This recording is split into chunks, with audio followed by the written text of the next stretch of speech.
Good morning students. Class 5 chapter 11 छुट्टी।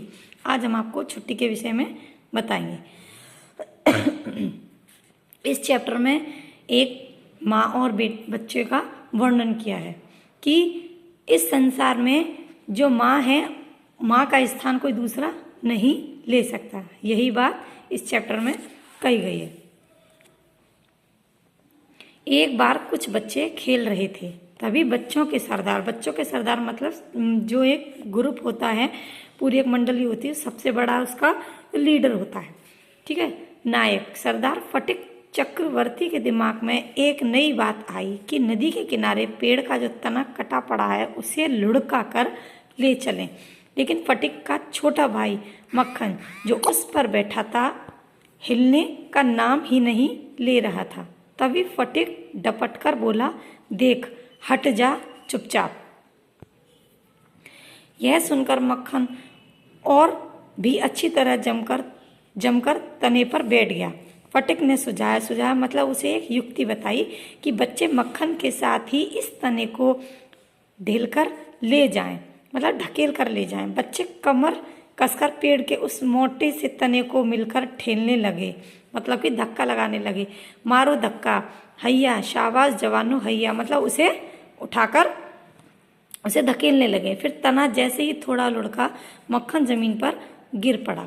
मक्खन तुरंत जमीन से उठा, फटिक पर सवार होकर उसे पीटने लगा। उस दूसरे बच्चे के ऊपर सवार होकर पीटने लगा। उसका नाक मुंह नोच कर रोते रोते घर की तरफ चला गया। उस दिन का खेल खत्म हो गया। इसके बाद कुछ ही देर बाद बाघा आकर बोली, फटिक भैया, माँ बुला रही हैं। फटिक बोला, नहीं आऊँगा। बाघा जबरन उसे गोद में उठाकर ले गई। फटिक अपने को छुड़ा नहीं सका, इसलिए गुस्से में उसने अपने हाथ पैर पटकने लगा। फटिक को देखते ही उसकी माँ उस पर बरस पड़ी, बोली, तूने फिर मक्खन को मारा है? फटिक बोला, नहीं, मैंने नहीं मारा। मक्खन जो पहले ही शिकायत कर चुका था, उसने पूछने पर बोला, हाँ माँ, इसने मुझे मारा है। यह फटिक से सहा नहीं गया, झट से बोला, फिर झूठ बोलता है। माँ ने मक्खन की तरफदारी करके फटिक को डांटा, झकझोर कर उसकी पीठ पर कसकर 2-3 धौल जमा दिए, मतलब कि थप्पड़ उसके लगा दिए। फटिक ने इस बात का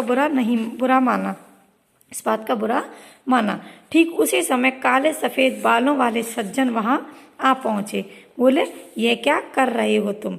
उन्हें देखते ही फटिक की माँ खुशी से उछल पड़ी, अवाक होकर बोली, मतलब हैरान होकर बोली, अरे ये तो भैया है, कब आए भैया?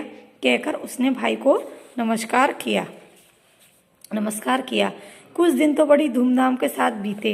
अंत में विदा लेने से 1-2 दिन पहले विश्वंभर बाबू ने अपनी बहन को बुलाकर बच्चों की पढ़ाई के बारे में पूछताछ की।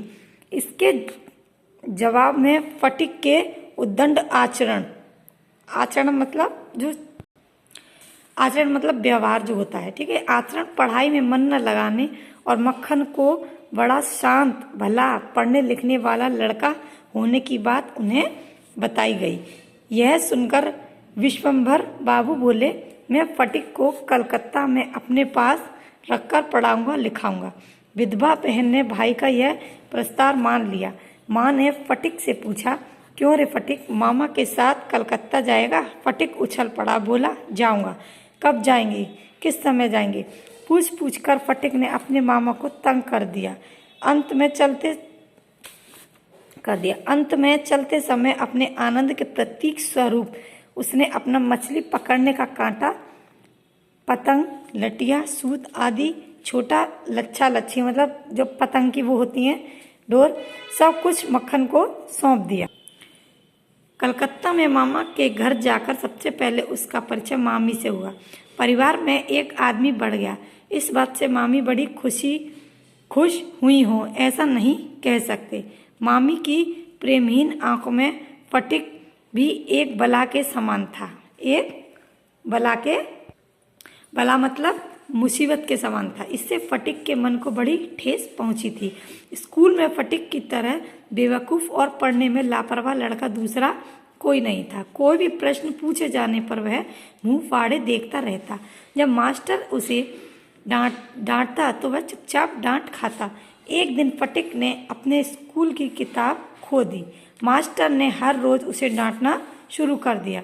स्कूल में उसकी यह हालत हो गई कि उसके ममेरे भाई उसे अपना रिश्तेदार बताने में संकोच करने लगे, मतलब हिचकिचाने लगे। उनको बहुत अजीब लगा।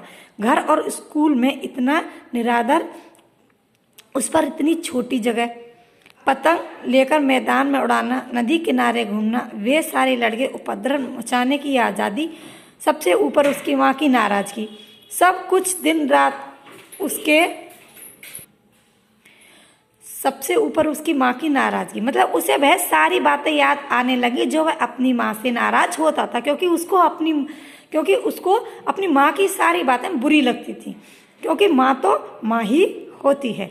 सब कुछ दिन रात उसे निरुपाय मन और अपनी तरफ खींचते रहते। जब स्कूल में जाना एक प्रकार से मुश्किल हो उठा, तब एक दिन फटिक अपनी मामी के पास आकर अपराधी की तरह बोला, मेरी किताब खो गई है। मामी मुंह बनाकर नाराजगी से बोली, अच्छा ही किया, महीने में 5 बार मैं तुम्हें किताबें खरीद कर नहीं दे सकती। फटिक कुछ बोले बिना ही वहां से चला आया। वह दूसरे के पैसे बर्बाद कर रहा है, यह सोचकर उसका मन भर आया। आज ये टॉपिक यहीं समाप्त होता है।